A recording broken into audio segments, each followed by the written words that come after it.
तुमच्या आयुष्यातही तुम्ही गमावलेली नोकरी तुम्हाला परत मिळेल. तुम्ही गमावलेली मालमत्ता तुम्हाला परत मिळेल. तुम्ही गमावलेले शारीरिक आरोग्य तुम्हाला परत मिळेल. तुम्ही गमावलेले नातेसंबंध तुम्हाला परत मिळतील. तुम्ही गमावलेली सेवा तुम्हाला परत मिळेल. तुम्ही काय गमावलंय? प्रभू म्हणतो, मी ते परत देईन, फक्त विश्वास ठेवा. येशू क्रूसावर अशा व्यक्तीप्रमाणे लटकला ज्याने सर्व काही गमावले, जेणेकरून तो आपल्याला आपले गमावलेले सर्व काही परत देऊ शकेल. त्याने सर्व काही गमावले. त्याने आपले वस्त्र, रक्त, शारीरिक ताकद, आपले शिष्य आणि सर्व काही गमावलं.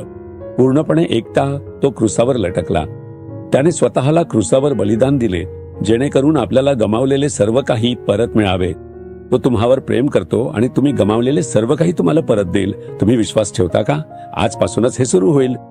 संपूर्ण व्हिडिओ पाहण्यासाठी Jesus redeems Marathi YouTube channel पहा.